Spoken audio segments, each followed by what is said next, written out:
चतुर्विधासी भगवत प्रसाद सद्वान् चित्तान् हरिभक्त संघान् चतुर्विधासी भगवत प्रसाद सद्वान् चित्तान् हरिभक्त संघान् दैव प्रीतिं भजत सदैव दैव प्रीतिं भजत सदैव वन्दे गुरश्रीचरणरविन्दम् वन्दे गुरश्रीचरणरविन्दम् वन्दे गुरश्रीचरणरविन्दम्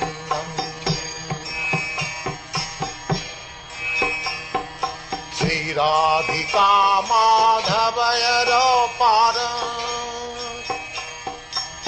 माधुर्यलीला गुणरूपनाम्नाम् श्रीराधिका माधवयरपार माधुर्यलीला गुणरूपनाम्नाम् प्रतीक्षण स्वादन लोपश प्रतीक्षण स्वादन लोपश वन्दे गुरश्री चरणारविन्दम् वन्दे गुरश्री चरणारविन्दम् वन्दे गुरश्री चरणारविन्दम् संसारदावानलोक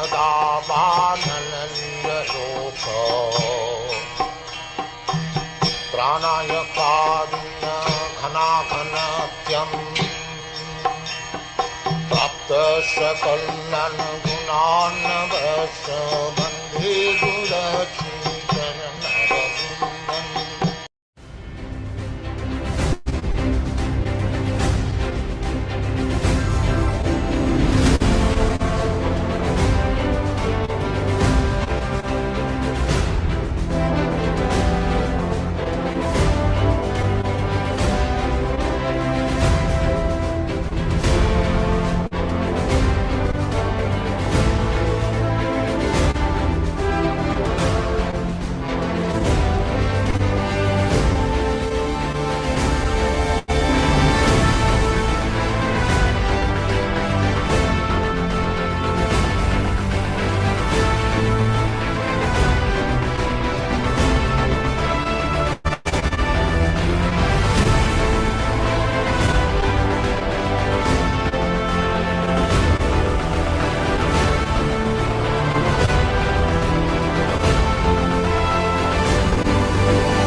Krishna, Krishna Krishna, Hare Hare, Hare Rama, Rama Rama, Hare Hare.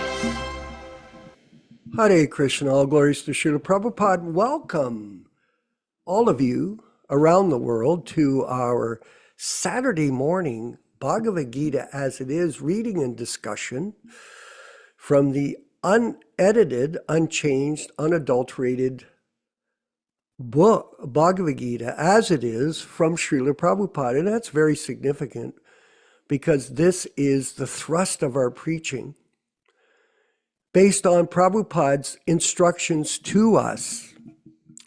Don't change anything. Yet, so many things have been changed by other people, mostly by our godbrothers, unfortunately. And this is a reality that we have to deal with. And people would say, well, how come you bring this up all the time? Well, it's most important to understand this, because if you don't, you cannot understand transcendental knowledge. It has to be received from a bona fide source. based on his instructions.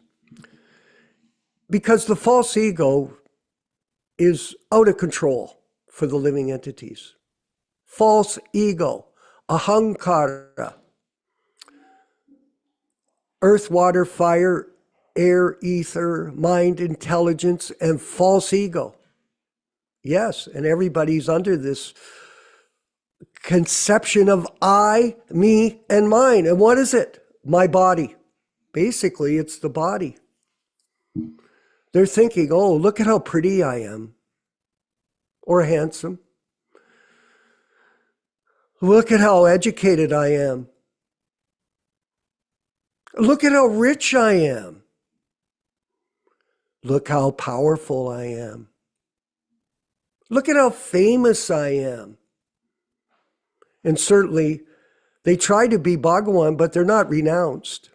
The most opulent quality of Krishna is his renunciation. Like, think about it. My friend Abhimanyu was mentioning to me earlier, it's interesting that Lord Chaitanya did not initiate any disciples, did he? No. He wasn't interested in any number of followers. But why are people so interested in acquiring disciples, especially our godbrothers who are not qualified? Because of false ego. And false ego is all pervasive in this material world, despite the fact that we are animals. Oh, yes, we are. Now, someone would say, what do you mean I'm an animal? You know, you go out on the street and you see people walking their dogs. I was talking to Ron Singh yesterday in Sacramento. I was saying, you know, I live on an upscale street here in Hamilton. Yes, I do. I got this house years ago, 35 years ago. And, you know, everybody brings their dogs to the boulevard here. It's a boulevard, a historic site. And they walk. Well, what do you see all the time? People going and picking up dog poo. That's what they do.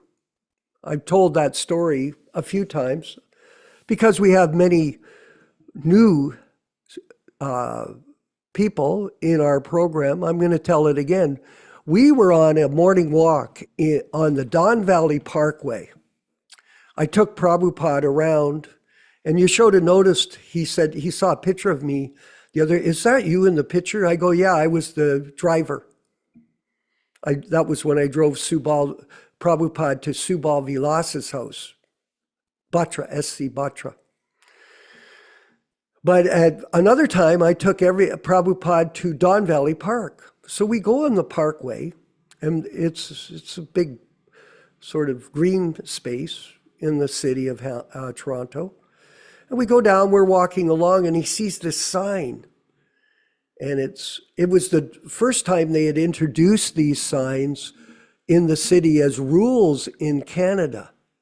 Before, you used to be able to go on walks and you just let the dog pass, and then you just walk away. Goodbye. So everything was becoming covered with dog stool everywhere. So they started these rules. Stoop and scoop. Stoop and scoop. And they have a sign with the owners standing beside the dog with a little shovel, and you pick it up and you have to put it in a garbage or some kind of disposable item. And Prabhupada was walking around, and he had his cane with him, Prabhu Shiv Narayan. He had his cane with him. And he stopped, and he took his cane, and he pointed it up at the sign, and he laughed. He laughed. He looked at all of us, and we were, well. And he goes, this is the difference between us and them, he goes. They worship God, dog, and we worship God. They worship D-O-G, and we worship G-O-D. Interesting. Dog. This is the human being that's not trained in Krishna consciousness is no different than a sophisticated cat or dog. Because what is the business of the dog?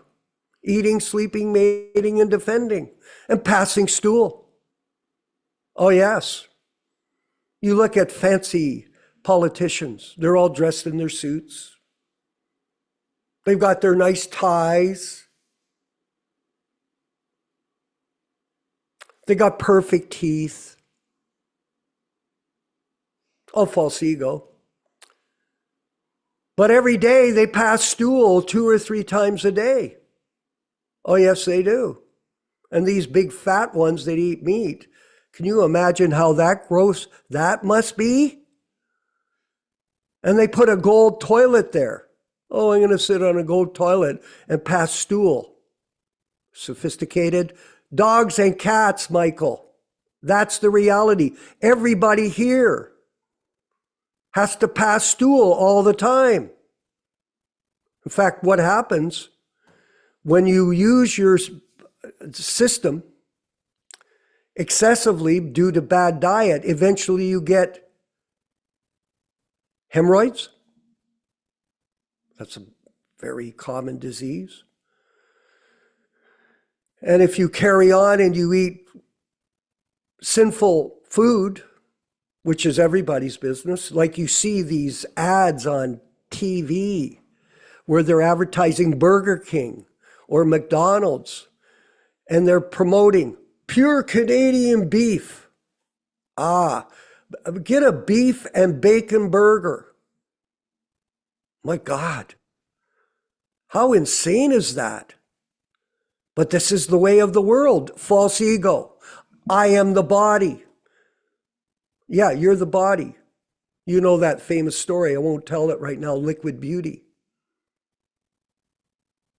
This body is made of bile, pus, stool, urine, pimples, rotten teeth. Huh? Am I right? But we think I'm important. No, you're not. You're an animal. That's what you are. Because that is the difference between a Krishna conscious person and a person in Maya. The person in Maya thinks I'm the body. And a person in Krishna consciousness knows we are not this body. And Prabhupada taught that all the time. That was the principle, not prema bhakti. I'm looking at some different, Yashodanandana Prabhu. I'm looking at some of these articles that some of our God brothers are writing about Raganuga Bhakti and Bhava and all these high-level philosophical points about Krishna consciousness, which is very dangerous. Because if you start to think that you become a big devotee, there's a high chance, Prabhupada said, for fall down. There is a high chance, like the Gopi Bhavat clique.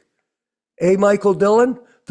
Where you think, oh, I'm going to wear a sari and walk around and pretend I'm a gopi. That's gone on in our movement.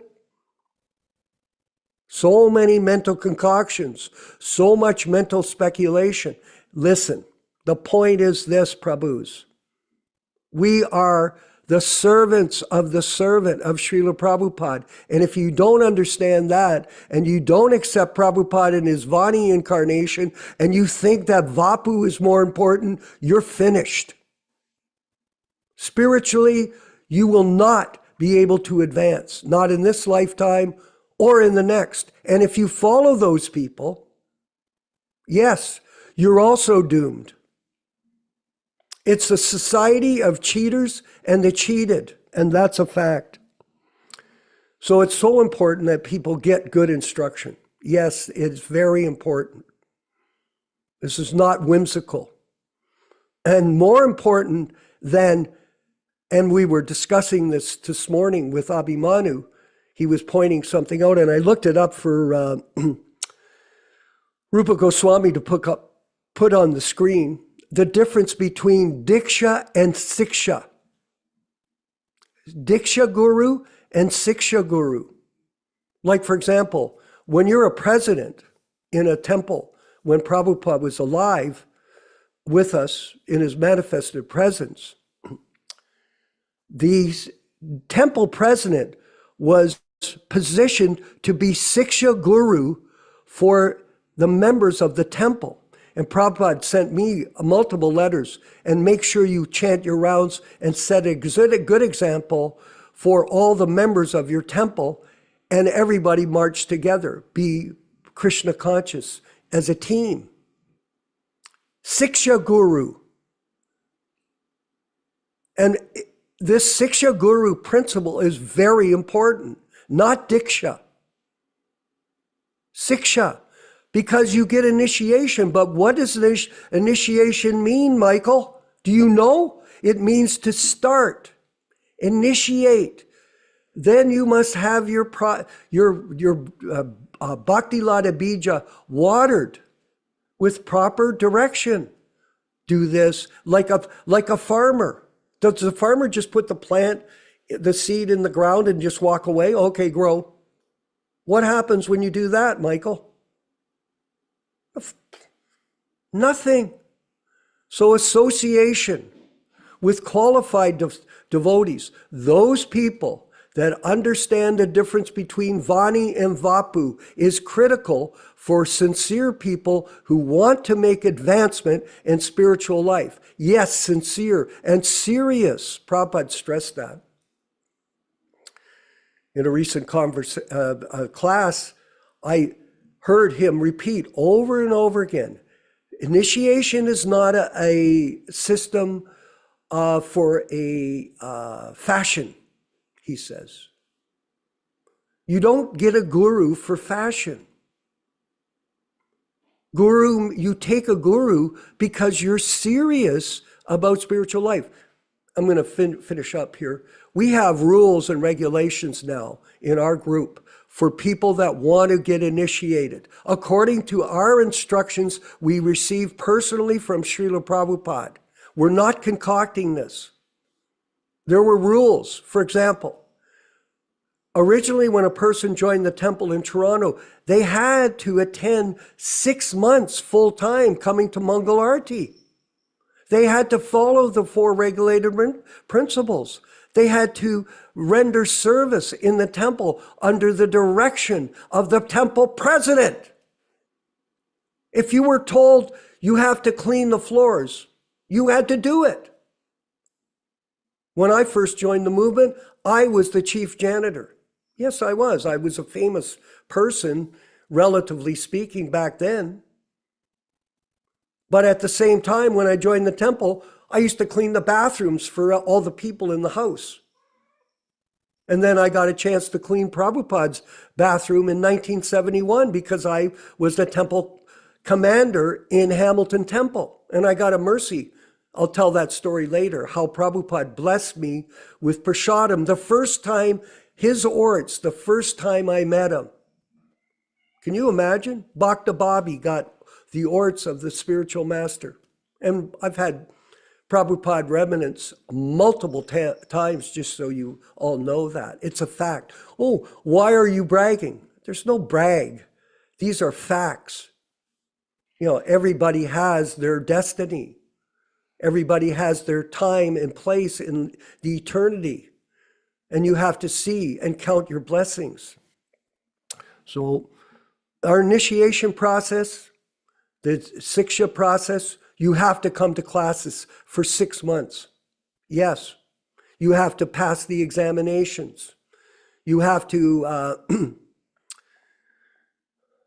read the books. You have to chant your rounds. Yes, otherwise, if you're not serious about this process, don't ask for initiation. Don't bother.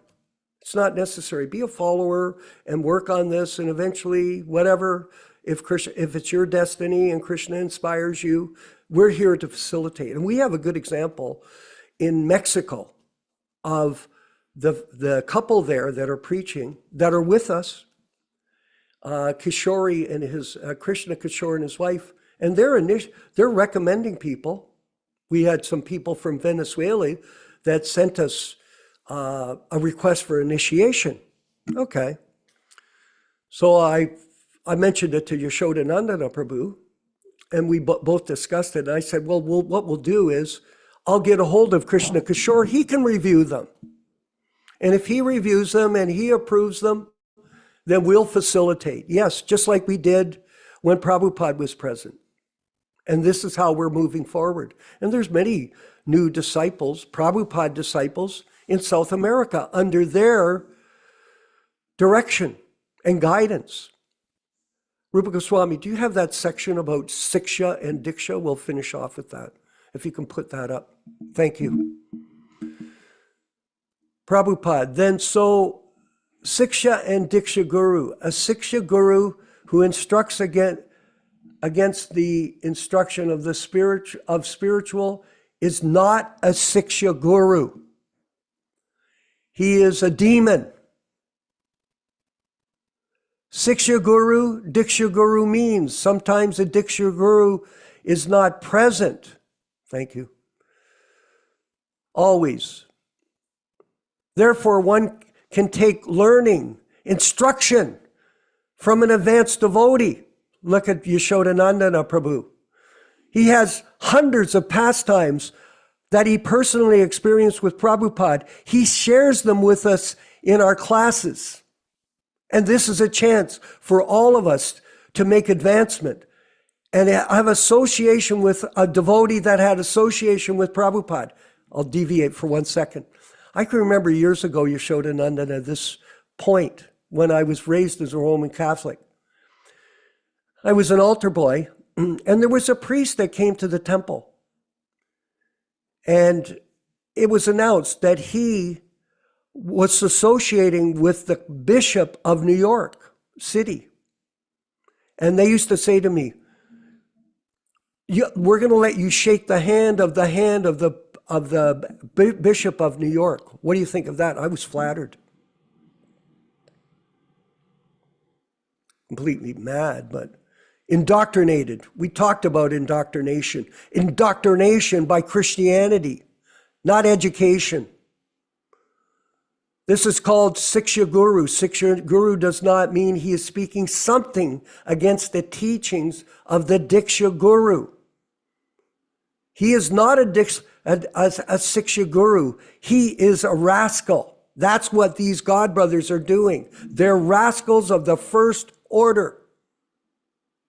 Prabhupada is initiating us with knowledge as Diksha Guru and Shiksha Guru should instruct us based on the knowledge given by Diksha Guru. Good instruction from sadhus is really important for practical advancement. Krishna is so kind that he wants to help us as spiritual master in two ways. He helps us from within as Chaita Guru, and he expands himself externally as Siksha Guru, his instructor, and Diksha Guru as initiator. So the principle is that whatever you are instructed by Chaita Guru internally may be confirmed by the instructor or initiating Guru. Then your progress will be complete. And this was a letter to Shivananda in New Vrindavan in May 21st, 1969. And finally, from Srila Bhaktivinoda Thakur, the initiating spiritual master, Diksha Guru, knows his causeless mercy by giving his disciples instructions in chanting the mantra. You get initiated, first initiation into the Hare Krishna mantra, by the way, everyone. By so doing, he points the disciple in the direction of the truths pertaining to the Supreme Lord. Lord Sri Krishna, I consider the numerous instructing spiritual masters, Shiksha Gurus, to be more important, for they show more mercy by training the sadhakas in all the essential aspects of sadhana bhakti. So I think this is some way to understand what's going on here. Practically, in 2025. This is not a joke. And people that offend the members of our society, they are committing hati mata. All of our God brothers that preach this philosophy. This is a Vapu over Vani.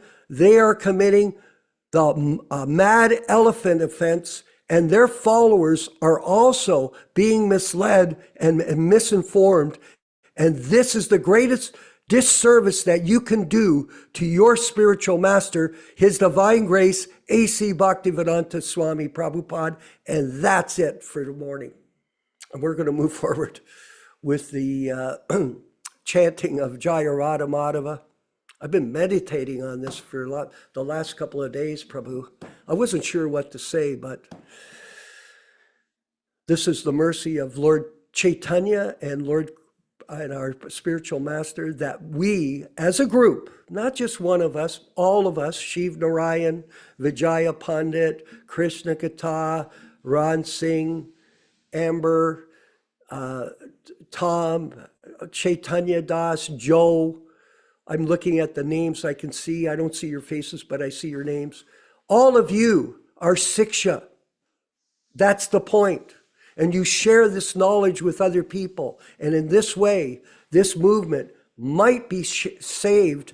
You might save other people from falling into the deep, dark well of Vapu. Over Vani.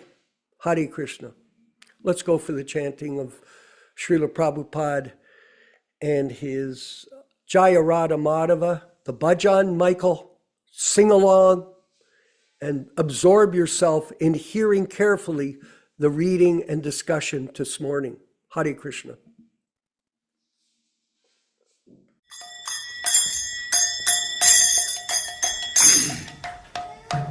Sai.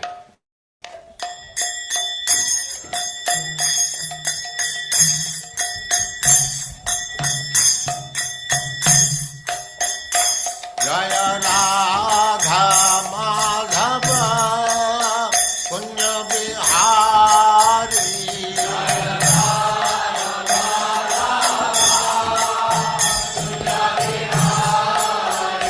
Jaya Radha Madhava Punya Bihari.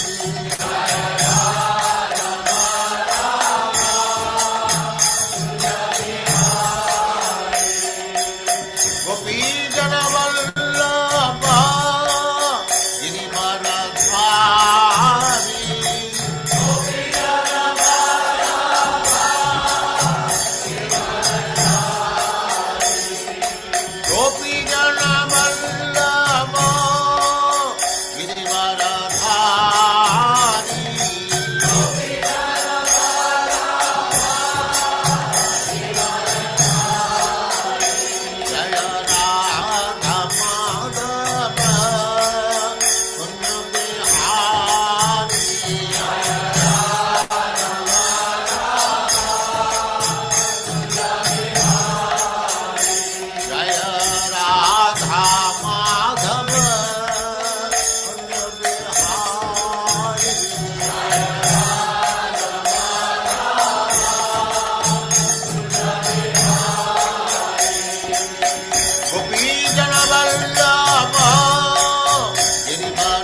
समाज भक्ति सिद्धांत सरस्वती गोस्वामी प्रभुपाद की जय, अनंत कोटि वैष्णववृंद की जय, नामाचार्य श्री हरिदास ठाकुर की जय।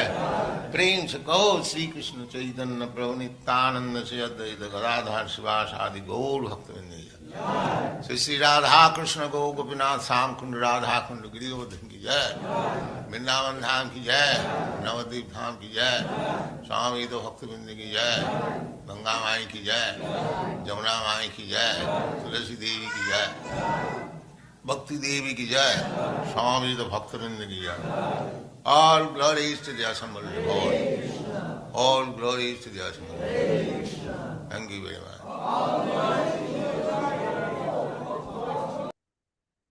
Om Namo Bhagavate Vasudevaya. Om Namo Bhagavate Vasudevaya. Om Namo Bhagavate Vasudevaya. O my Lord Sri Krishna, the son of Vasudeva, the all-pervading personality of Godhead, I offer my respectful obeisances unto you. Srimad Bhagavatam 1:1:1. Narayanam namaskritya. Narayanam namaskritya. Naram cheva narottamam. Naram cheva narottamam. Devim Saraswatim Vyasam. Devim Saraswatim Vyasam Tato Jayam Mudirayet. Tato Jayam Mudirayet. One should utter the means of conquest, Srimad Bhagavatam and Srimad Bhagavad Gita, after offering respectful obeisances, 1, to the personality of Godhead Narayana, 2, to the Narayana Rishi, who is the supermost human being, 3, to the Mother Saraswati, the goddess of learning, then 4, to Ishula Vyasadeva, the author, from Srimad Bhagavatam 1-4. Welcome, everyone, to this reading and discussion on Srimad Bhagavad Gita.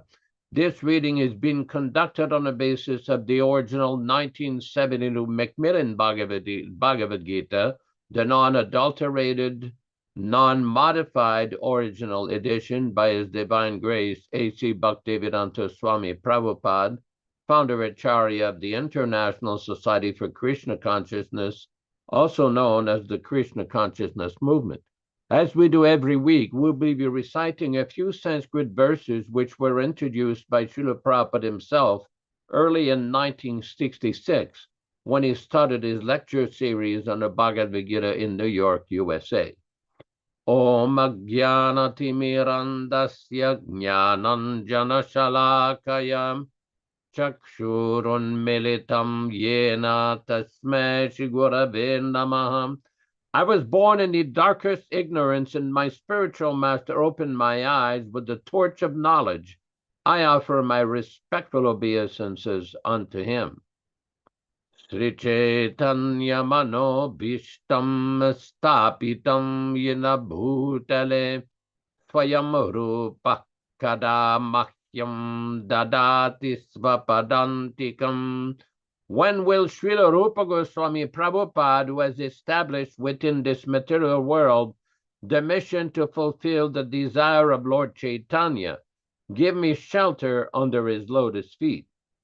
Vandeham Shri Guru Shri Yuta Padakamalam Shri Gurun Vaishnavamscha Shri Rupam Sagrajatam Sahaguna Raghunatan Anvitam Tam Sajivam Sadvaitam Savadhutam Parijana Sahitam Krishna Chaitanya Devam Shri Radha Krishna Padan Sahaguna Lalita Shri Vishakanvitamscha I offer my respectful obeisances unto the lotus feet of my spiritual master and unto the feet of all Vaishnavas. I offer my respectful obeisances unto the lotus feet of Srila Rupa Goswami, along with his elder brother Sanatana Goswami, as well as Raghunath Das and Raghunath Bhatta, Gopala Bhatta, and Srila Jiva Goswami. I offer my respectful obeisances to Lord Krishna Chaitanya and Lord Nityananda, along with Advaita Acharya, Gadada, Srivas, and other associates.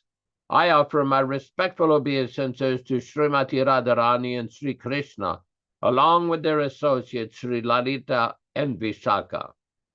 He Krishna Karuna Sindho Dina Bandho Jagatpate Gopesha Gopika Kanta Radha Kanta Namostute.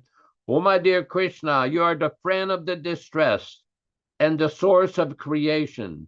You are the master of the gopis and the lover of Radharani. I offer my respectful obeisances unto you. Tapta Kanchana Gurangi Radhe Vrindavaneshwari Vrishabhanu Sute Devi Pranamami Hari Priye. I offer my respects to Radharani, whose bodily complexion is like molten gold, and who is the queen of Vrindavana. You are the daughter of King Vrishabhanu, and you are very dear to Lord Krishna.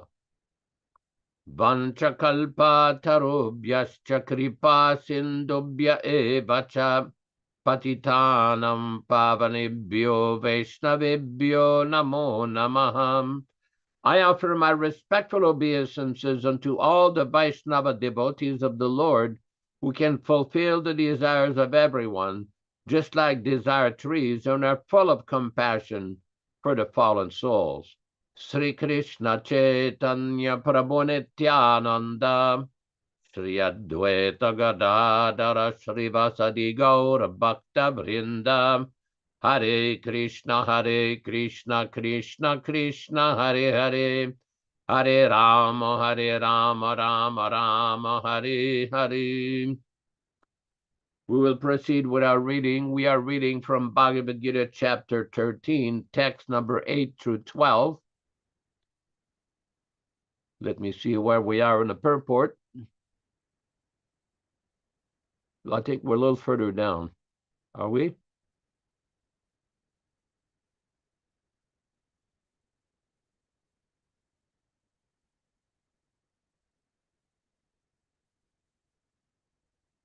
Okay, here we go. Happiness and distress. Okay, one can never... What is that? So from here, naturally, when one is adopted to the spiritual life. Okay, we are reading from page 633 in the purport to chapter 13, text 8 through 12. One can never restrict the coming and going of happiness and distress. So one should be detached from the materialistic way of life and be automatically equiposed in both cases. Generally, when we get something desirable, we are very happy. And when we get something undesirable, we are distressed. But if we are actually in the spiritual position, these things will not agitate us. To reach that stage, we have to practice unbreakable devotional service.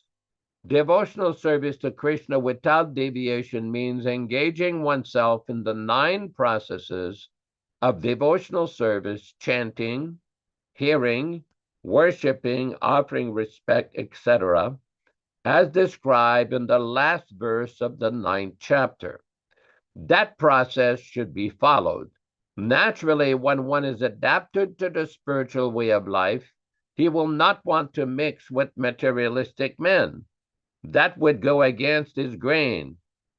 One may test himself by seeing how far he is inclined to live in a solitary place without unwanted association. Naturally, a devotee has no taste for, next page, naturally a devotee has no taste for unnecessary sporting or cinema going or enjoying some social function because he understands that these are simply a waste of time. There are many research scholars and philosophers who study sex life or some other subject, but according to Bhagavad Gita, such research work and philosophical speculation have no value. That is more or less nonsensical. According to Bhagavad Gita, one should make research by philosophical discretion into the nature of the soul. One should make research to understand with what the self is concerned. That is recommended here. As far as self-realization is concerned, it is clearly stated here that Bhakti Yoga is especially practical. As soon as there is a question of devotion, one must consider the relationship between the super soul and the individual soul. The individual soul and the super soul cannot be one, at least not in the bhakti conception, the devotional conception of life. This service of the individual soul to the Supreme Soul is eternal, nityam, as is it clearly stated. So bhakti or devotional service is eternal. One should be established in that philosophical conviction. Otherwise, it is only a waste of time, ignorance. In the Srimad Bhagavatam, this is explained. Vadanti tat tattvavidas tattvam yajnanam advayam. Those who are actually knowers of the absolute truth know that the self is realized in three different phases, as Brahman, Paramatma, and Bhagavan. Srimad Bhagavatam 1-11. Bhagavan is the last word in the realization of the absolute truth. Therefore, one should reach up to that platform of understanding the Supreme Personality of Godhead and thus engage in the devotional service of the Lord.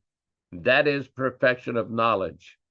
Beginning from practicing humility up to the point of realization of the Supreme Truth, the absolute personality of Godhead, this process is just like a staircase beginning from the ground floor up to the top floor. Now, on this staircase, there are so many people who have reached the first floor, the second or third floor, etc. But unless one reaches the top floor, which is the understanding of Krishna, he is at a lower stage of knowledge. If anyone wants to compete with God and at the same time make advancement in spiritual knowledge, he will be frustrated. It is clearly stated that without humility, understanding is harmful. To think oneself God is most puffed up. Although the living entity has always been kicked out by the stringent laws of material nature, still he thinks, I am God, because of ignorance. One should be humble and know that he is subordinate to the Supreme Lord. Due to rebellion against the Supreme Lord, one becomes subordinate to material nature. One must know and be convinced of this truth. Om Ajnanatimirandasya Jnananjanashalakaya Chakshuran Militam Yena Tasmai Shri Gurave Namaha.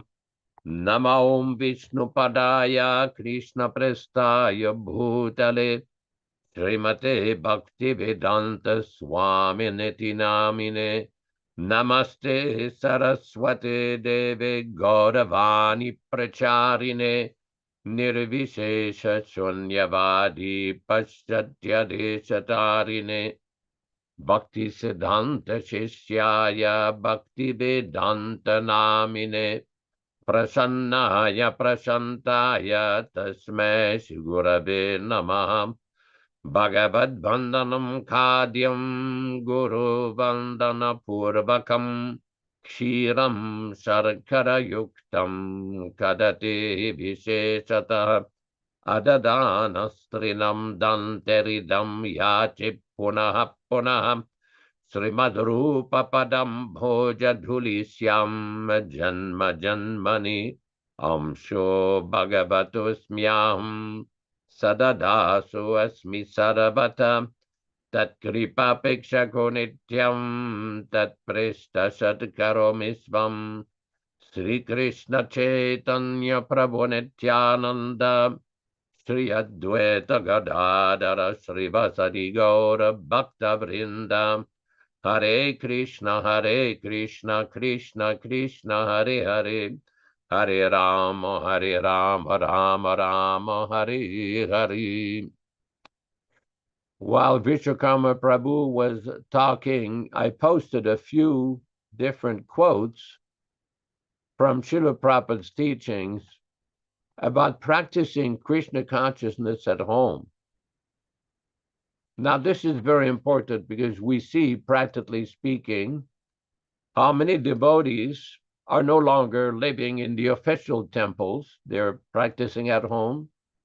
Most devotees are with family or wife and family and children. They have jobs or businesses or various engagements. And the question comes up, well, how do we practice Krishna consciousness? Because as we all know, and it's been explained many times, we've all experienced a certain degrees or various degrees of concerns with what has happened in Srila Prabhupada's original society, with the way that the teachings are being practiced and / or misrepresented.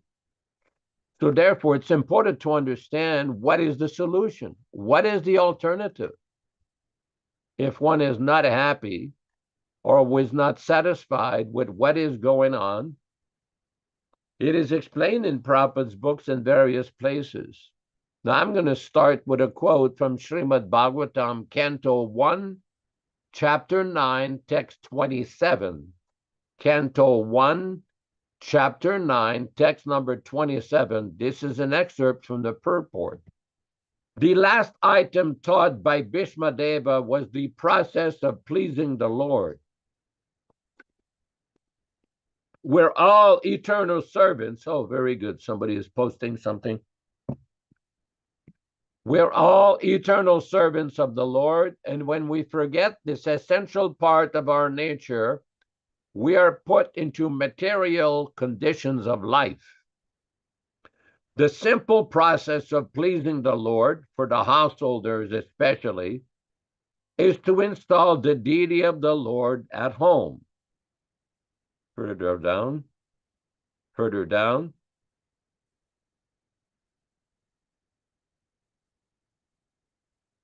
Okay. Nope, further down. Okay. The simple process of pleasing the Lord, for the householders especially, is to install the deity of the Lord at home. By concentrating on the deity, one may progressively go on with the daily routine work, worshiping the deity at home, serving the devotee, hearing the Srimad Bhagavatam, residing in a holy place, and chanting the holy name of the Lord are all inexpensive items by which one can please the Lord. Thus, the subject matter was explained by the grandfather to his grandchildren. Now, what is amazing about this is the simplicity of this process. Just before we came to the class yesterday, late in the evening, I had a friend from Canada who was explaining to me that in Quebec province, there was a political party who objected to having a pipeline come from Alberta to Quebec, which would enable the transportation of oil and gas and everything else. Of course, they didn't provide any alternative solution, but whatever their plan is, it is not the plan of Krishna. This is a materialistic idea called ugra karma, or unnecessary work. But if we look at this simple process that is given here, anybody can practice this. It's not complicated. It is not difficult. It is not something that requires great education or a lot of money or a lot of wealth. It is very simple. What does Krishna say in Bhagavad Gita? Patram pushpam phalam toyam yo me bhaktya prayachati. Same basic principle. Neil Sharma Prabhu, are we able to find that verse? Patram pushpam phalam toyam. Let's see if we can display that verse, because I think it contains very similar important instruction. Anyway, until comes up. Okay, here we go. Thank you, Prabhu. Much appreciated. Krishna says, if one offers me with love and devotion a leaf, a flower, fruit, a water, I will accept it. Purport. Here, Lord Krishna, having established that he is the only enjoyer, the primeval Lord and the real object of all sacrificial offerings, reveals what type of sacrifices he desires to be offered. If one wishes to engage in devotional service to the Supreme in order to be purified and to reach the goal of life, the transcendental loving service of God, then he should find out what the Lord desires of him. One who loves Krishna will give him whatever he wants, and he avoids offering anything which is undesirable or unasked for. Thus, meat, fish, and eggs should not be offered to Krishna. If he desired such thing as offerings, he would have said so. Instead, he clearly requests that a leaf, fruit, flowers, and water be given to him, and he says of this offering, I will accept it. Therefore, we should understand that he will not accept meat, fish, and eggs. Vegetable, grains, fruits, milk, and water are the proper foods for human beings and are prescribed by Lord Krishna himself. Whatever else we eat cannot be offered to him, since he will not accept it. Thus, we cannot be acting on a level of loving devotion if we offer such foods. The point is here that when we read these purports of Srila Prabhupada, it is a step-by-step detailed analysis of how to live properly, how to conduct ourselves in devotional service. It is given throughout his books. It is simple. It can be done anywhere, anytime, in any condition. And this is very important because I'm sure many of you are in different situations. I know some of you are living, for example, Bhakti Ember is pursuing some educational certificate. She's busy with her scholastic pursuits. She's a devotee. She offers her foodstuff to Krishna. So this is how Prabhupada is explaining how it has to be done. We have Neil Sharma Prabhu, who is a dental surgeon in Florida. Same thing. He practices occupation. We see behind his head, he has a picture of Krishna, a picture of Prabhupada. So this is what Prabhupada is explaining, how to follow Krishna's instruction in the Bhagavad Gita. It is not complicated. It is not difficult. To come back to the point that Vishwakarma Prabhu was raising earlier, that some devotees like to go for a higher knowledge, the Raganuga pursuits, the higher understanding. Now, this is not forbidden. It is mentioned in the Nectar of Devotion. But the point is, Srila Prabhupada had a very specific preaching method of how he wanted us to practice and how he wanted us to preach. And this is the system that we, as his followers, aspiring followers, should follow. It's not complicated. Because sometimes devotees will ask, well, how can I practice? How can I follow this process? This is given here. This text of Bhagavad Gita, chapter 13, as well as the text that was displayed, is also explained. Prabhupada further explained that in chapter 9 of the Bhagavad Gita, in the last verse, there is also an explanation how to follow the process. It's not also difficult.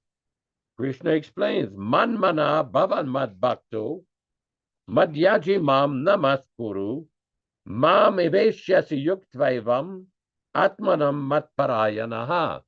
Engage your mind always in thinking of me, offer obeisances, and worship me. Being completely absorbed in me, surely you will come to me.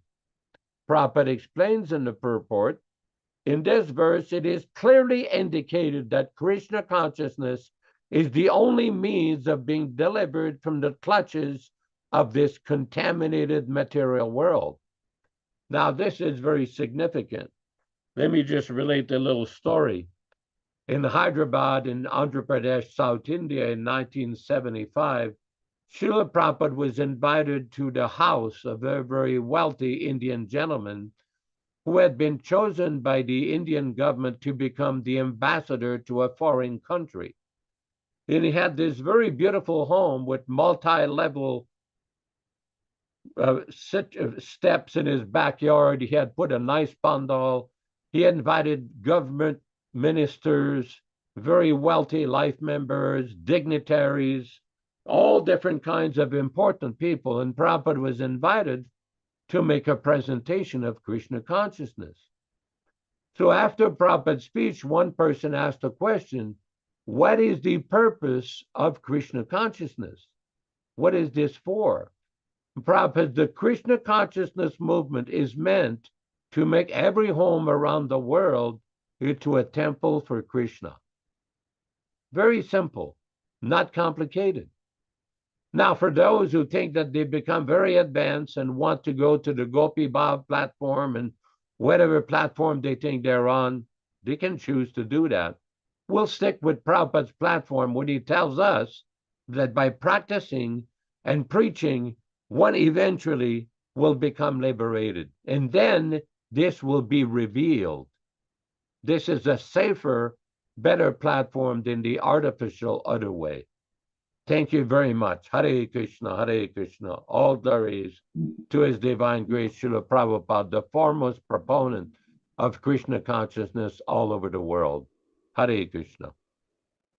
Hare Bo, Hare Krishna. And I was just listening, Yashodanandana Prabhu, to a lecture where Prabhupada told us in the talk that by the performance of devotional service, Michael, automatically everything will be revealed just by that one activity.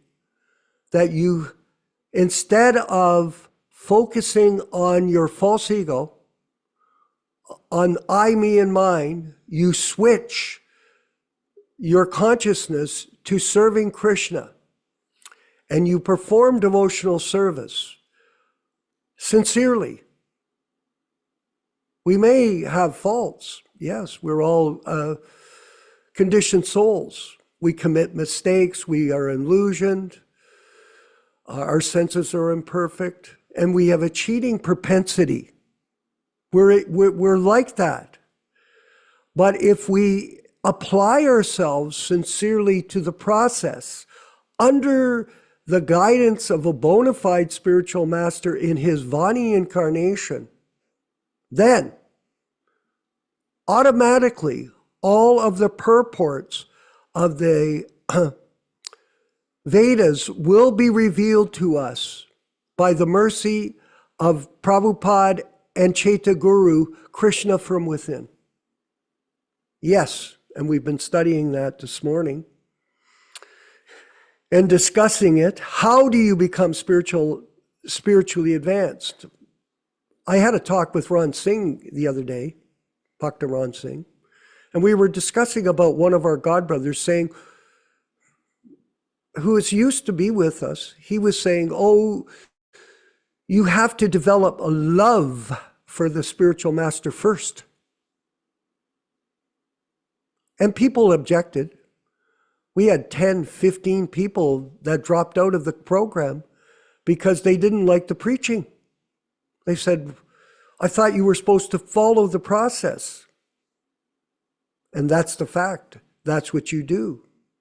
You chant your rounds, you follow the 4 principles of freedom. Now, when someone would say, well, how can you say it's freedom? No illicit sex life, no intoxication, no meat eating, and no gambling. Because there is no karma when you abstain yourself from those actions and dovetail everything in Krishna's service. And we are not vegetarians, everyone. Remember that, Michael. We are Krishnatarians. Vegetarianism is very popular. And so is the vegan movement. And we support their abstinence from eating meat. Yes, it's better. It's the mode of goodness. It's better. But will it liberate you out of the material world? No, it's not prashadam. Prashadam is prophylactic and antiseptic. It purifies you of sinful activities you've committed in the past. Does vegetarianism do that? No. And prophylactic, does it prevent you from committing sinful activities in the future? No. We're not vegetarians. We offer our food to Krishna, and Yashodanandana Prabhu brought that up, and Neela Sharma put the verse up. Offer me with love and devotion a fruit, water, a flower. Simple process. This is simple for the simple and difficult for the crooked. I just sent a message to Romeshwar this morning, Robert Grant in Mayapur, explaining to him there is a difference between Vapu and Vani. And all of us should take the role as Siksha Guru and teach people this principle of Vani to all the new members. And then I put a comment. It is simple for the simple, Romeshwar, but very difficult for the crooked. I hope he took it in the right spirit. That we're not trying to criticize people, not indoctrinate them, educate them. This is not indoctrination. It's education based on scripture, not opinion. The International Society for Opinionators. Opinion has no value. Prabhupada's words and the words of Krishna in the Shastra, when we repeat those and substantiate or verify our statement with their quotes, it's called Shruta. Prabhupada said the scriptures are like little short statements of truth. He says CIF. He said in business, it's cash including freight when you ship something. He uses exactly that example. And we're experiencing that. We're shipping books right now. CIF, cash including freight. Correct, Yashoda? CIF. It's a shrutra. It's a precise explanation of truth based on authoritative statements that we get from our spiritual master and the shastras that he's giving us. So, very important points that we should understand about the philosophy of how to become Krishna conscious. It's not whimsical. You have to sacrifice. Discipline is important, but sacrifice is more important. Like Jayananda. You can have intellectual knowledge of Krishna consciousness, but surrender is the most important stage where you sacrifice everything, your money, your time, your looks.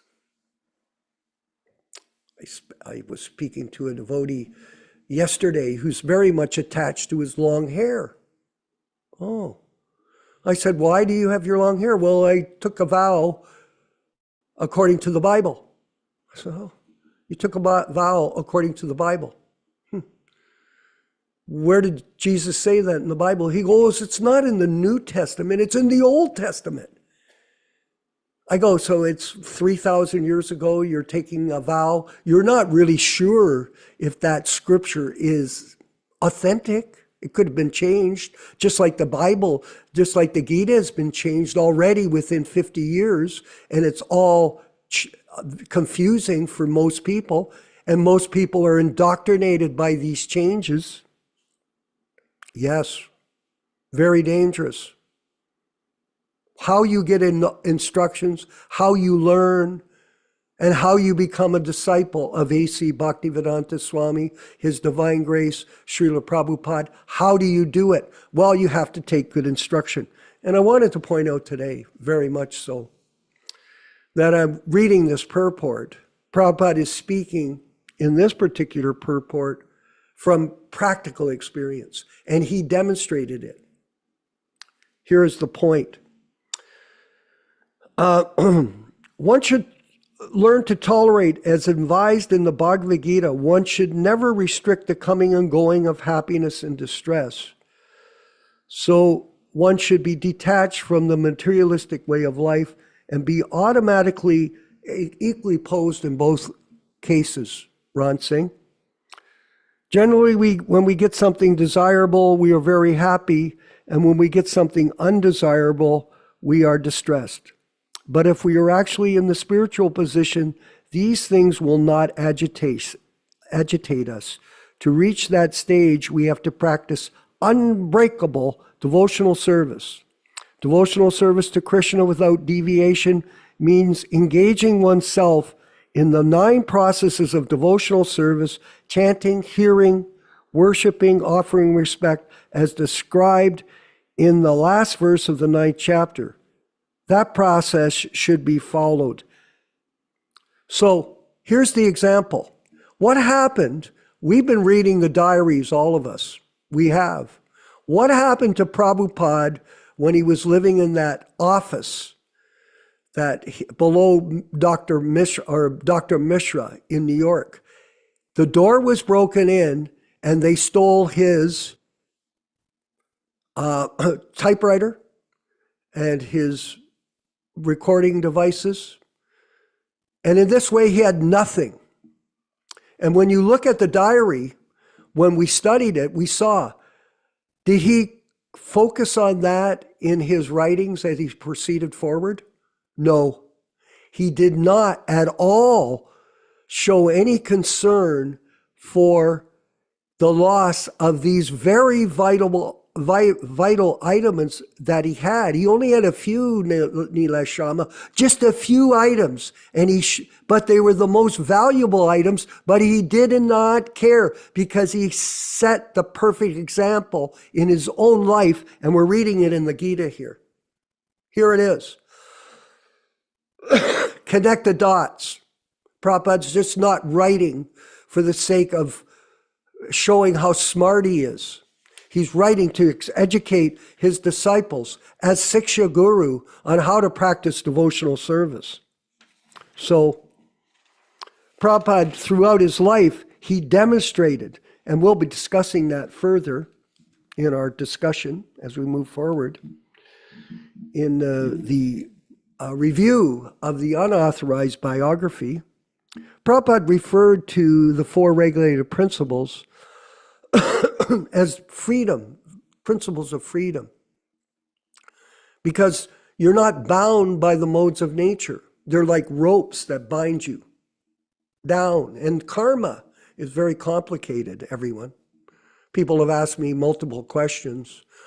When I was in Mexico and our godbrother Gopal died in front of our eyes. Oh yeah, right in front of us, slowly tortured to death by the material body that he was suffering in. But what happened to him? That's the question. What do you think happened to him, Vishva? I was asked yesterday that question. Did he have Tulsi? Well, we had Tulsi neck beads. We had Radhakunda dust. We had Vrindavan dust.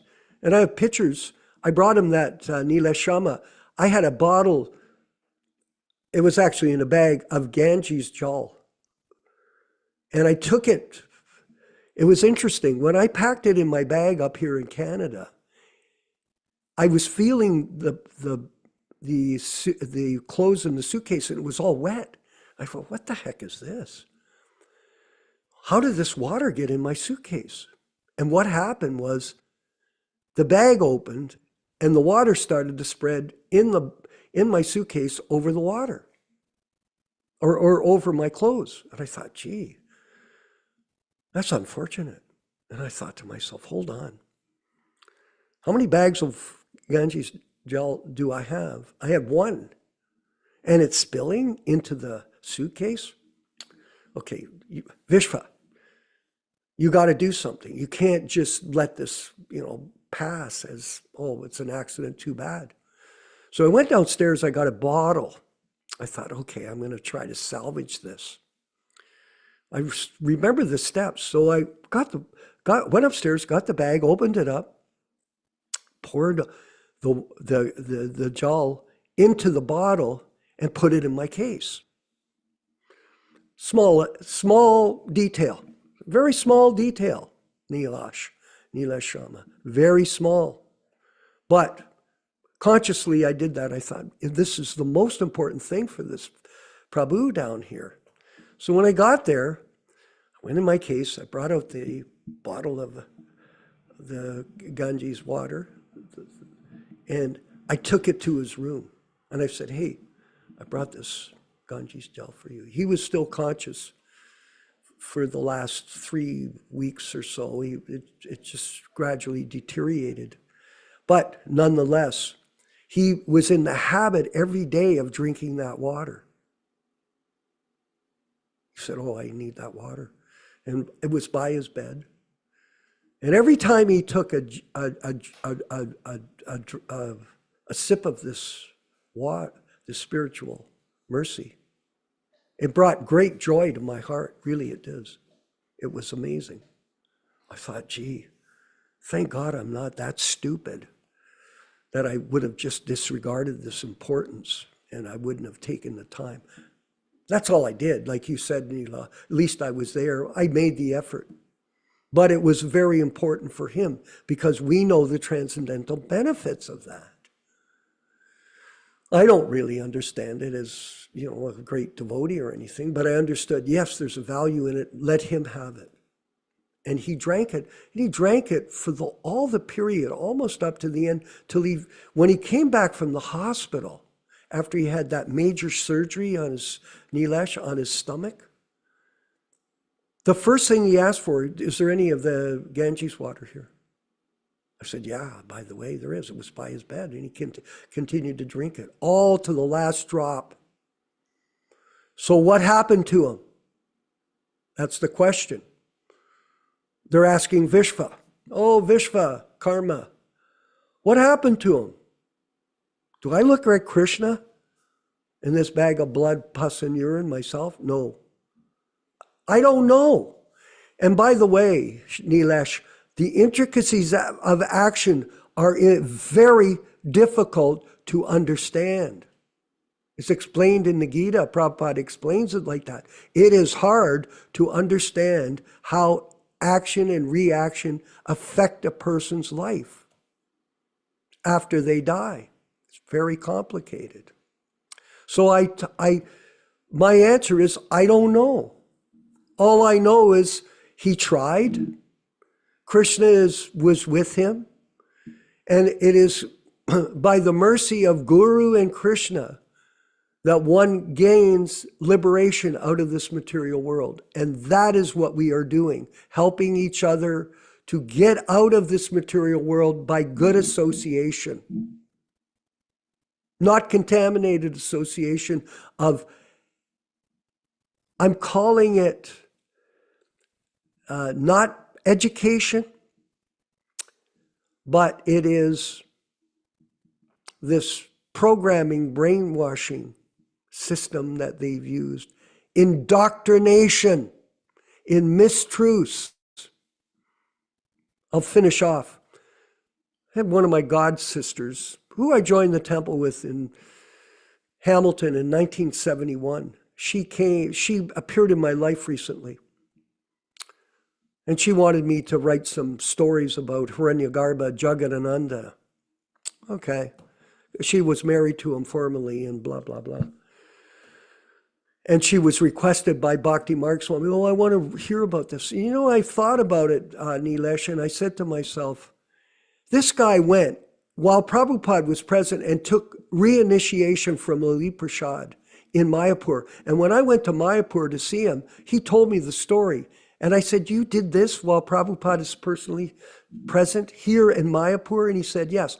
And, I meditated on this recently, and I said, something? There's nothing glorious about his life. And I told her, I'm not doing it. I'm not writing anything about him. And she sent me a quote. Oh, we should all become guru. Interpreting it. And she called me a child. Oh, you're nothing but a child. I said, oh yeah, okay, fair enough.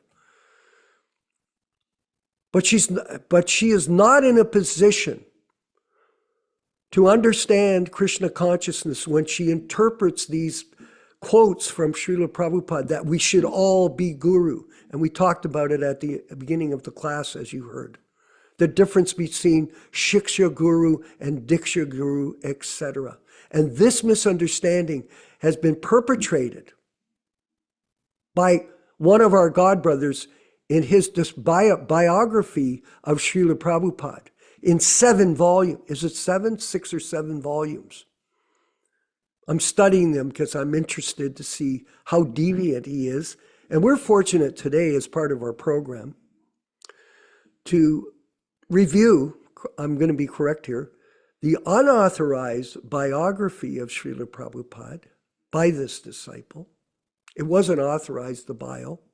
And because it wasn't, and it was based on his mental speculation of what he thought a pure devotee is or isn't, all this misinformation is being spread throughout the world from these so-called biography writings. Terrible. Indoctrination, not education. And we're going to take this time to move forward with this section with Yashodanandana Prabhu, where he's going to do the review that he's organizing with a few of his godbrothers and sisters on how to rectify this misinformation campaign. Yashodanandana Prabhu, please carry on. So we are reading from the Lilamrita Review, section number 3, page number 1. Basically, Lilamrita Review is an analysis of various statements that have been made or written in the so-called Lilamrita or pseudo-Lilamrita, and giving the proper understanding from Prabhupada's statements in his books. Section number 3, half-truth means no truth. We cannot see the bona fide guru from 2 different points of view. Sri Chaitanya Mahaprabhu has instructed, logically, if one accepts half the truth, he cannot understand the whole. From Chaitanya Charitamrita Adilila, chapter 7, text 140. We may say that Srila Prabhupada is a completely spiritual person in that, since he is therefore like Krishna, he can only be understood from a spiritual point of view, through the medium of bona fide Shastra. This is true. However, sometimes we may turn the understanding of the Shastra into half-truths by concocting that the bona fide spiritual master may also be seen and understood from a material point of view.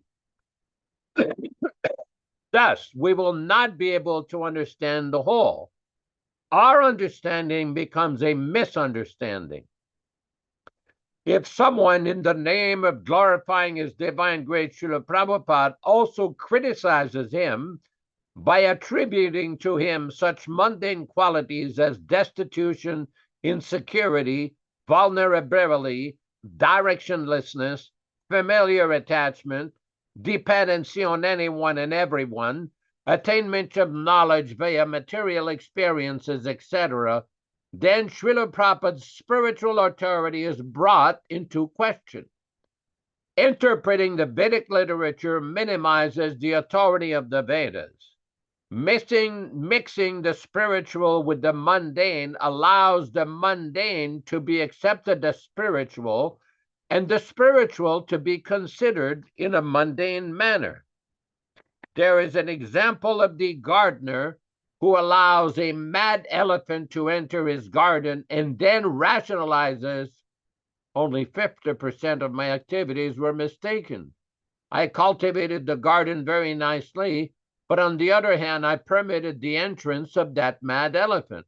However, whatever percentage of mistake the gardener wishes to concede, the result is nevertheless that the entire garden is destroyed. Prabhupada then explains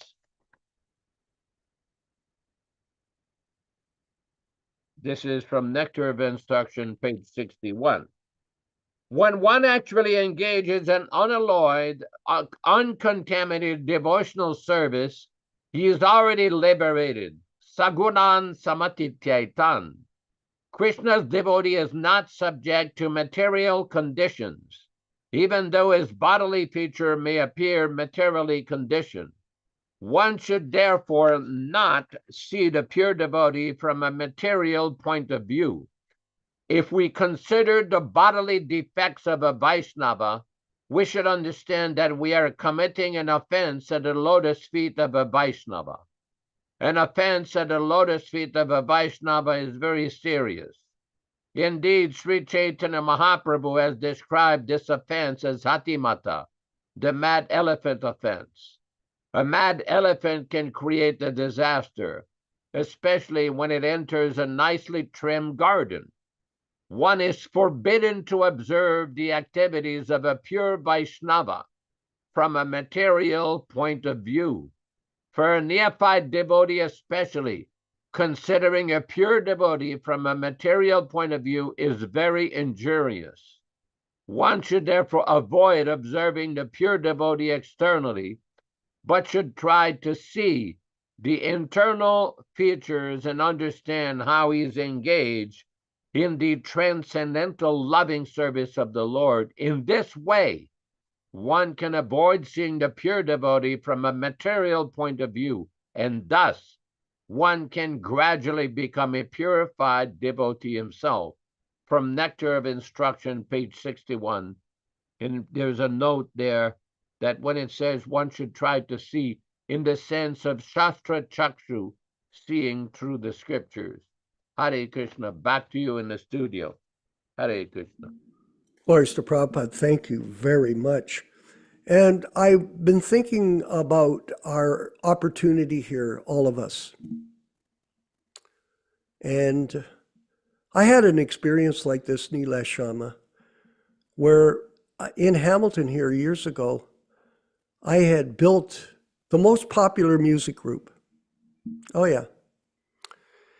And it wasn't with me, but it was the team that we assembled. And the people were in the team were extremely good at what they did. It was a team. It wasn't me. It was us as a group. And it became very popular, believe me. There were thousands, tens of thousands of people that came out to see our shows every week. I called it Soulful Sundays. And I told these people, I said, at the height of it, I said, you know something? We're living a dream here, but the dream could dissolve any moment. So be careful. And sure enough, within a due course, it all dissolved. It disappeared. The whole thing, it's just a memory. So like that, we have this group that we've created. Yes, we've created it. We created this program, and we're all together. And for some of us, it's ecstatic. And we're thinking, I don't want this to ever end. Hey, Mother Ruchisha, do you want this to stop? What if I called you up and said, okay, we've canceled the whole thing? Would you be happy? No, you wouldn't. None of us would be. Because it's an opportunity. Yes, it is. A real opportunity, a blessing. I want all of you to pray for us, please, every one of you, that you'll protect all of the devotees in this group and protect us in our efforts to preserve Prabhupada's legacy by reminding everyone that Prabhupada still lives in his Vani incarnation while we still can do it together. Please pray for us that we have the strength and the good health to stay together for as long as possible. I mentioned that to Rupa Goswami. I said, Prabhu, hurry. We're creating this guide. Hurry on this, hurry on that. Hurry. I push him because time is of the essence. Oh, don't worry, Prabhu. I'm going to bless you. You're going to live for years and years and years. Well, thank you. But is that the reality? No. It could be over in a second. Any one of us could leave, and then everything changes a bit. Hopefully everyone will be trained up and fixed up, and this thing will carry on without any disturbance or interruption. Yes, we don't want it to stop. We want people to take up the service and feel that this is Nila Shama, a golden opportunity for us. Do not minimize this. No, not you specifically. Anyone. Don't minimize it, because soon it'll be over. Just know it. I've seen it, I know it, and I understand it. But at the same time, we're going to take advantage of this opportunity to sacrifice. Someone, well, sacrifice? I don't want to do that. Okay, don't sacrifice. Don't surrender, don't listen, offend, do whatever you want. And if you don't like it, don't come. I'm not telling you don't come. If you don't like it, don't come. Birds of the same feather flock together. It's like bamboo. Prabhupada used the example, Nilesh, and you know it. You put 5 pieces, I know it in India, you take 1 stick of bamboo, you can break it on your leg. You take 5 bound together, you can't do anything. We are building a team of very solid people with us. And it's interesting, and I'll go to the panel. I'm getting a correspondence with a young devotee, 15 years old, from the States. And he sent me a note last week. He described his situation. His parents are against him. At 15, it's like Prahlad. They don't like what he's doing. He's following he says to me, I'm following the 4 regulated principles. Okay. And I'm chanting my rounds. And I came to your class a year ago, and I love what I'm experiencing with your group. Is there any advice you could give me? I told him, respect your parents. Become a good student and keep on coming to the classes and hearing the philosophy. He goes, well, I have lots of questions. Well, if you have questions, you'll get answers at this class for sure. You will. And if you have more questions, you want to keep asking questions. Okay, I can give you an answer. If I told him, call me anytime. Call me anytime. 24 hours a day. Just call me. I'm here for you. That's the business of the Prabhupada disciples. We're available for everybody and everything all of the time. We're interested in sacrifice, not just in discipline. So we'll move forward with our group here. And I'm going to ask Ron Singh if he could share a few comments this morning on today's discussion. Ron Singh, are you by a phone or in a car or at your ashram in Oroville, by the lake, by the river? Haribol. Hare Krishna. I'm in the car, so I'm listening. Okay, I knew you were somewhere. So the Shravanam process is very important. Prabhupada established that right from the very beginning. Shravanam process from an authorized person, and we're reading Srila Prabhupada's original books and hearing from it. And then if we have any questions, Vishwakarma and Nandan are there to help you. And we're also there to assist devotees in their spiritual progress. That's why I took up the responsibility of trying to set up an ashram in Oroville and inviting people to come have an experience there. You know, there's many scopes of services that is available. And all the devotees here should take that opportunity to utilize this opportunity to make something nice for Srila Prabhupada. Srila Prabhupada wanted everyone to become trained up and spread this Krishna consciousness in every town and village. So we're doing that. Every individual person should be empowered on our show to make this happen at whatever capacity they can. So this is one of my services that I've taken up. So I'd like to encourage all the devotees here who are presently here, because this won't last forever. Vishwakarma and we have talked, Ishwara as well. We have talked over the many years of what is the solution. So this is the solution that we have created here. And it's a once in a lifetime opportunity for everyone. So thank you very much to all the devotees who are participating. Let them become empowered to make a big change in this world by spreading Srila Prabhupada's movement in every town and village. Haribo. All glories to Srila Prabhupada. Dharma Bhavana in Dallas, Texas. I don't see his face, but I imagine he's by the camera. Prabhu, can you access your camera? Dharma Bhavana, please.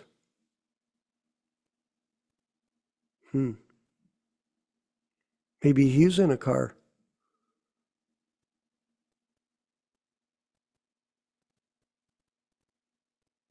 Not available. Neela Sharma, your hand's up. Go ahead.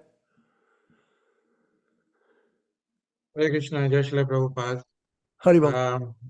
Haribo, very interesting discussion which we had here.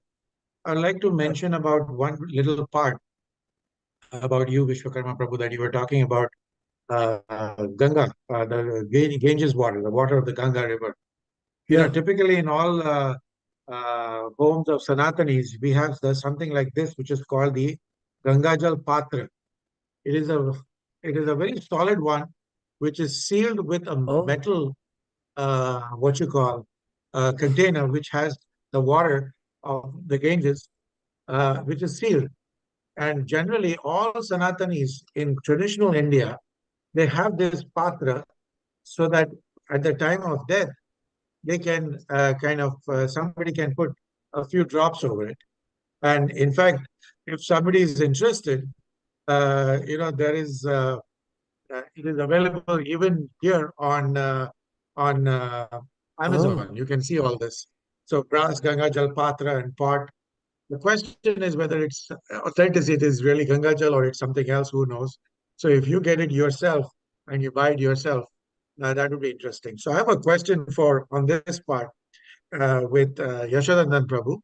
Is Ganga, the river Ganga passes through Varanasi, which is Banaras, which is the mainstay of Mayavad philosophy, and in Vallabhacharya's Sampradaya, which is the Rudra Sampradaya, which is the Pushti Marg, they say that we are more devotees as Vaishnavas of Yamuna Maharani, the river Yamuna, and there's a very famous Gujarati bhajan which says, Vandan Karu Shri Yamuna Ji ne Shri Krishna Ashraya Apjo, meaning I'm bowing down to the river Yamuna or Yamuna Devi so that she can give me a shelter of Lord Shri Krishna.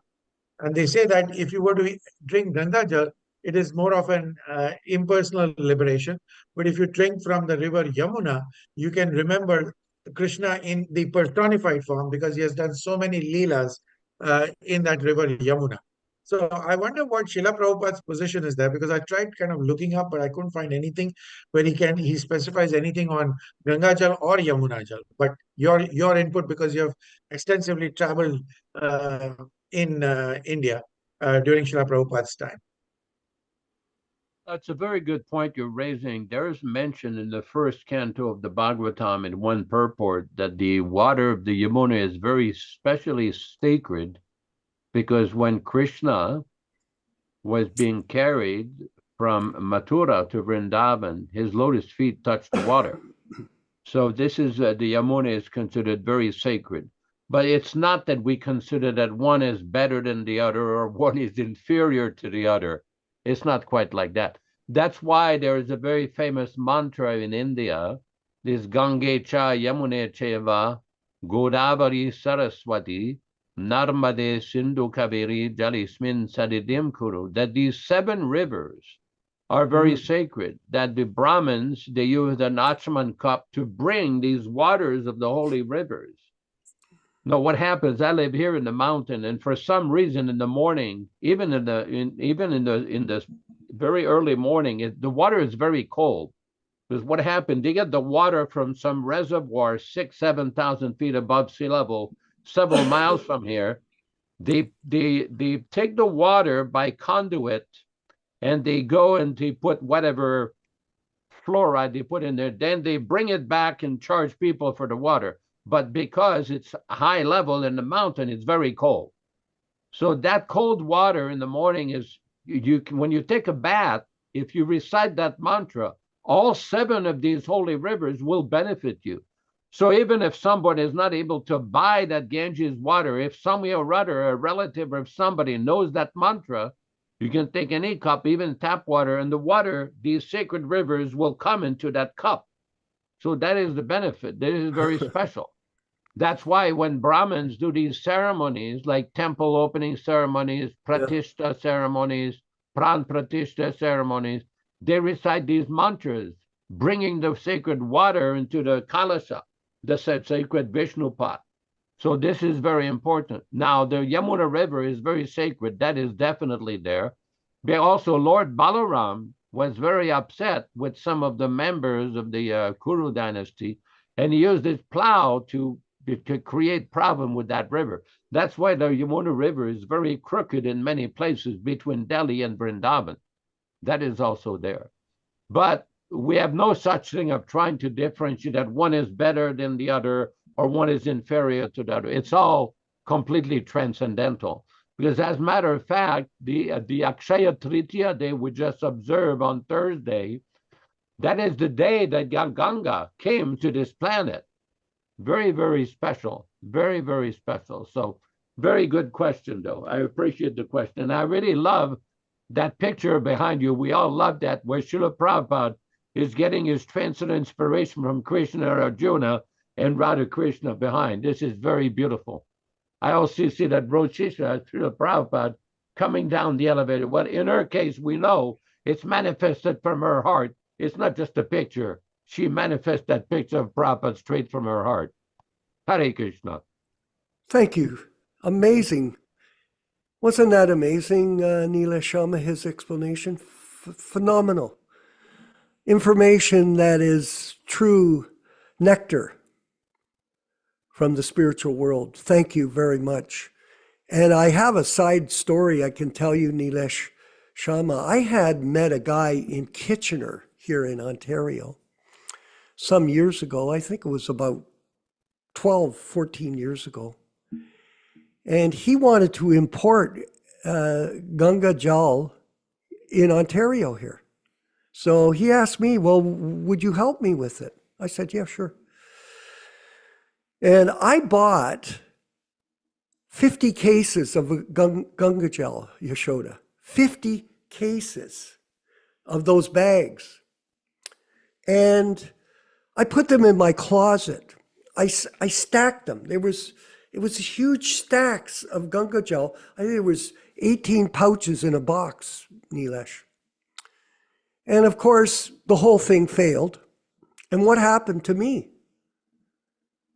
Well, I had all the boxes of Ganga Jal. I had them. Stacks and stacks of bags of water. So guess what I did? Over 2 years, I drank a bag of Ganga Jal every day for 2 years. I thought, well, and by the way, they were in plastic bags, Yashoda, and because the water can never be contaminated, every time I poured it out into the glass, it was always crystal clear, perfect water from the Ganges mountain. Absolutely perfect. And I drank all the cartons myself. Thank you very much. I don't know, it was just a circumstance. All glories to the Sankirtan movement of Sri Chaitanya Mahaprabhu. Thank you, everyone. And please remember, send your prayers for all of us that this group will carry on and continue to spread the benediction moon of the truth of A.C. Bhaktivedanta Swami Prabhupada, his divine grace, who is living with all of us in his transcendental sound vibration, his Vani incarnation. Haribol. Let's move forward with the chanting of Hare Krishna for 2 minutes and 54 seconds, and then we'll have our closing prayers led by Yashodanandana Prabhu. Haribol, everyone. Hare Krishna, Hare Krishna, Krishna Krishna, Hare Hare, Hare Rama, Rama Rama, Hare Hare. Hare Krishna.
Let us offer our respectful obeisances to all the assembled Vaishnava devotees.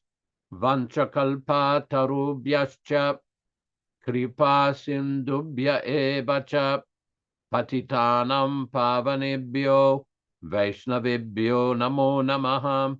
I offer my respectful obeisances unto all the Vaishnava devotees of the Lord who can fulfill the desires of everyone, just like desire trees, and we're full of compassion for the fallen souls. Thanks everybody for participating in this lively reading and discussion. Thanks Vishwakarma Prabhu in Hamilton, Ontario, Canada.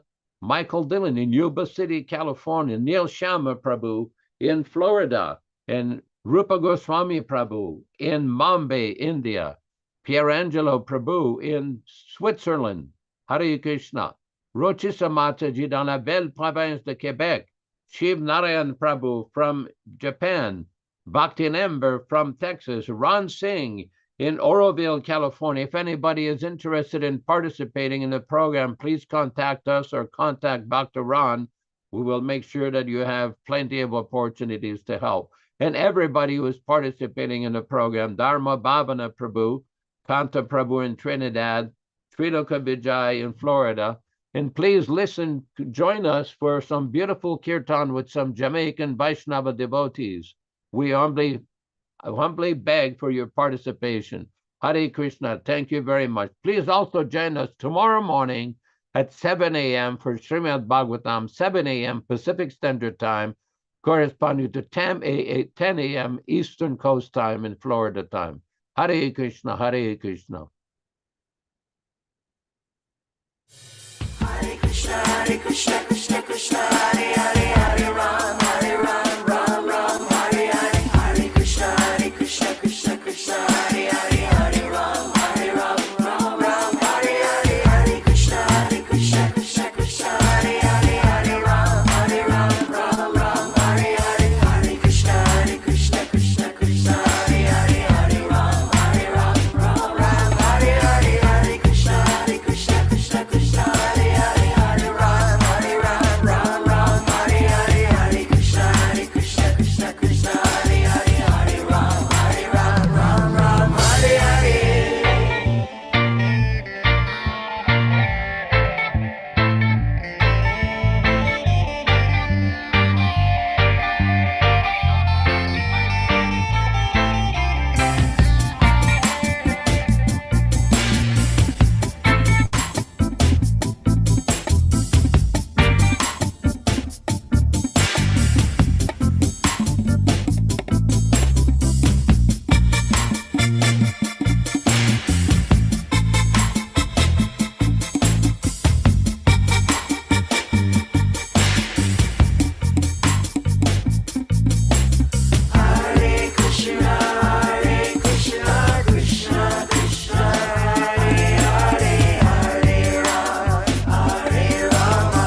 Hare Krishna, Krishna Krishna, Hare Hare, Hare Rama, Rama Rama.